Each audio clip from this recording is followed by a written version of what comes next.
నా భార్య రోడ్డు మీద నడుస్తుంటే ఒక ప్రమాదకరమైన వ్యక్తి నా వివాహ బంధానికి మరియు నా పిల్లల ప్రాణాలకు మధ్య నేను ఒక నిర్ణయం తీసుకోవాల్సి వచ్చింది. ఆమె చాలా అజాగ్రత్తగా వాహనం నడిపేది తనను తాను మార్చుకోవడానికి అస్సలు ఒప్పుకోలేదు. ఒకసారి రెడ్ లైట్ దగ్గర బ్రేక్ నుండి కాలు తీసి కేవలం ఒక బేబీ సూదర్ చప్పాటి తీసుకోవడం కోసం సీట్ బెల్ట్ విప్పేసింది. సరిగ్గా అప్పుడే ఆమె కారుకు పక్క నుండి వేరే వాహనం బలంగా ఢీకొట్టింది. నేను ఆమెను హెచ్చరించాను. మళ్ళీ ఎప్పుడైనా మన పిల్లల ప్రాణాలను ప్రమాదంలో పడేస్తే నేను ఈ ఇంటి నుండి వెళ్ళిపోతానని చెప్పాను. ఆమె ఏడుస్తూ కావాలని చేయలేదని చెప్పింది. కానీ నేను ఆ రిస్క్ తీసుకోలేకపోయాను. ఆ తర్వాత మళ్ళీ అదే జరిగింది. వెనుక సీట్లో ఉన్న పేపర్ వర్క్ కోసం వెతుకుతూ ఆమె తన కారును నేరుగా ఒక కాలువలోకి పోనిచ్చింది.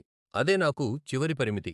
ఆమె ఇంకా ఆసుపత్రిలో ఉండగానే నేను విడాకుల ప్రక్రియను ప్రారంభించాను మరియు పిల్లల పూర్తి సంరక్షణ కోసం పోరాడాను. నేను విలన్గా మారాలని కోరుకోలేదు. కానీ ఏదైనా విషాద సంఘటన జరిగి, శవపేటికను చూసిన తర్వాత స్పందించడం నాకు ఇష్టం లేదు. దురదృష్టకరమైన విషయం ఏమిటంటే, నా అనుమానం నిజమైంది. విడాకుల తర్వాత ఆమె ఒక కుక్కను పెంచుకుంది. ఆమె డాష్ క్యామ్ ఫుటేజ్లో ఆ కుక్క వైపు చూడటానికి ఆమె వెనక్కి తిరగడం వల్ల కారు ఎదురుగా వస్తున్న ట్రాఫిక్లోకి వెళ్ళిపోయిందని తెలిసింది. ఒక భారీ సెమీ ట్రక్కు ఆమెను ఢీకొట్టింది. నా పిల్లలు తమ తల్లిని కోల్పోయారు. నేను ఇప్పటికీ ప్రేమించే వ్యక్తిని కోల్పోయాను. ఆమెను ఆపడానికి నేను చేయగలిగినవన్నీ చేశాను. కానీ కొందరు మనుషులు పాఠం నేర్చుకోవడానికి చాలా ఆలస్యం అవుతుంది.